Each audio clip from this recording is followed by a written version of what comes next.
کوم ستړی مشه زه وکیل خان یم او دا وخت د تصور مانیروال صاحب سره ولاړم هم په ثوابۍ کې ورسره خبرې اترې کوو د دوی په شاعرۍ باندې د دوی په لیک باندې د دوی په شاعرۍ باندې زیاتره او د دوی په ژوند باندې تصور صاحب السلام علیکم. وعلیکم السلام وکیل خان صاحب، ډیره مننه ستاسو چې تاسو لکه د بنجاري ګرځئ پښتنو پسې کوڅه په کوڅه او داسې د خپل د ولس شاعري چې کوم دی د ولس ته رسوي، نړۍ ته رسوي، نو ډیره زیاته مننه کوم ستاسو، ډیره مهرباني. او مننه ستاسو. ګوره زموږ خو تصور صاحب مونږ خو لګیا یو خپل رول لوبو، خو ستاسو دغه رول پکې ډېر زیات مهم دی.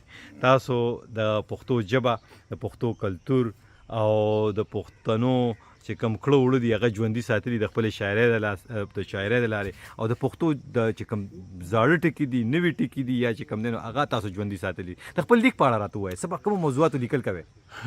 غزل لیکئ؟ څه لیکئ؟ صاحب زه خو ما تقریبا د یو کم نوي نه تقریبا زه شاعري کوم. تر دې دمه زما چې کوم دی 2 کتابه چاپ دي.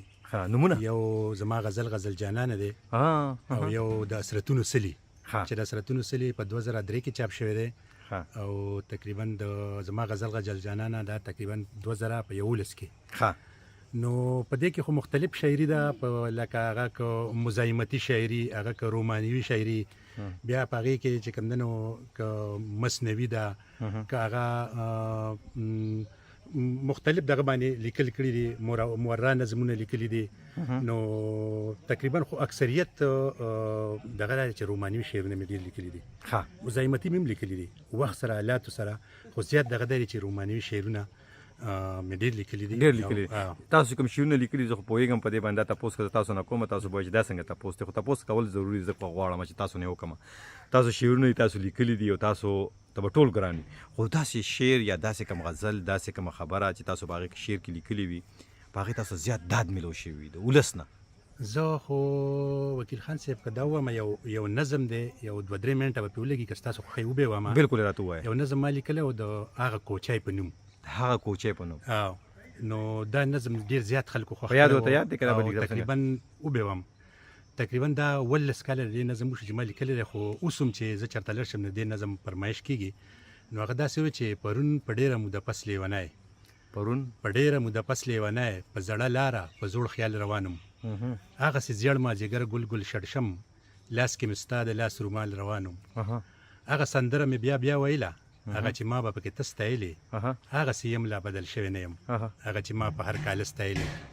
تا چې زما لپه کې څکلې اوبه، هغه چینې ته خپه نیولی شومه، ناڅاپه یاده مې شوه ستا خبره، هغه چې تا به وې چې ستړې شومه، چې ستا په خپه کې به ازغی مات شو، زما ګوګل کې به زړګی مات شو، هغه په زلفو کې د ګل د شړشم او هغه شنه خالونه ږدې یو که نه، هغه چې تا به وې چې ستا یم زه، هغه خبره اوس کوې یو که نه. هغه د ګډو د کنډک سره دی یو خړ لنډی شان کوچی سپی ساتلی، بلا موده وشوه مړ شوی به وي، هغه و تا ماشوم کوترې ساتلی، هغه خیمه، هغه د شپول دیوال، خور د کدو بوټی په ټول دیوال. ها رښتیا کشره ملالی څنګه ده، هغسې ورور سره جنګونه کوي، اوس خو به لویه وي په ستر به وي، اوس خو به بس د کور کارونه کوي. بیا مې واپس ذهن راوګرځو د ځان سره چې ګونېدم په لاره، بس ته یو لږ شانې مزل نه رستو منزل ته ستا ورسېدم په لاره. خو څه خبرې لیونی ګلالی، د مینې ډکې غرڅنی ګلالی، ستاسو خیمې نشته، تنبوان نشته، د شپول دیوال نشته، کدوان نشته، د هغه ګورین زر د ونې په ځای اوس دنګه ستن د یو بجلی خښه ده، او د خیمې په ځای د خښتو په کور یو ډش انټینه په بلی خښه ده. اوس خو صحرا نه دی، یو لوی کلی دی، د وحشت ډک د لیونی کلی دی، په هر ګوټ پیر کې قاتل ناست دی، د هر دیوال سره یې غل ناست دی، اوس نه چاملا پورې ماشوم تړلی، نه خپلو ګډو ته شپیلي وهي څوک، نه چا د ځان سره ټپه وکړله، نه د ګودره ډک منګي راوړي څوک.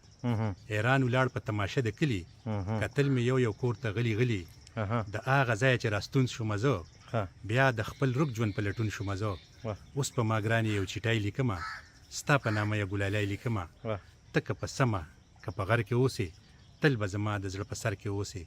خو څنګه به درولېږم چټی لیونی، تا به څنګه ګورم غرڅنی لیونی، چې چېرته یې خدای دې آباده لره، خو زما یو خبره یاده لره، ستا تصور تا ته په تمه ناست دی، نور د هر څه نه شو بېغمه ناست دی. واه ډېره مننه او په تلو کې که داسې خبره کول غواړئ د مطلب دا دی چې د خپلې شاعرۍ سره تړلی چې د هغې نه خلک نه وي خبر به تاسو ته اجازه در کوم.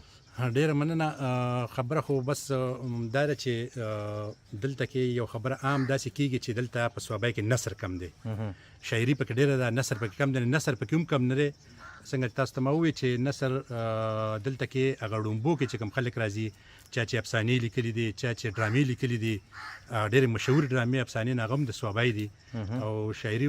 خو زه دا وایم چې په کار ده چې نثر پکې هم ولیکلی شي. ما خپله تقریبا 15 کتابه زما د نثر کمپوز دي چاپ ته، چې په هغې کې 2 ترجمې دي، یو په فولکلور باندې دی او یو په نجیب الدوله باندې دی او یو ما په سغړو باندې یو کتاب لیکلی دی. هغه خبرې چې هغه د مشرانو د خولې د کاڼي کرښې به وي، په طنز او په مزا کې به د کار خبرې وي، نو هغه دي. نو په کار دی چې دلته کې نثر ولیکلی شي. او صوابۍ خو ډېر ښه شاعران دي، ډېر زیات په پوره نړۍ کې، بیا په پښتونخوا کې ورته ډېر زیات دغه کېږي. نو باید چې دې ته پام وشي، نثر ته پام وشي. نو نثر ته پکار دی چې پام وشي او نثر ولیکلی شي. ډېره مننه کوم چې تاسو یو جهان مننه. تاسو ډېره زیاته مننه وکیل خان صاحب چې تاسو رالی او دا د ملګرو نه هم دا مرکې ریکارډ کړل. ډېره زیاته مننه. ډېره خوشحاله اوسئ. خوشحاله اوسئ، ژوندي اوسئ. مننه.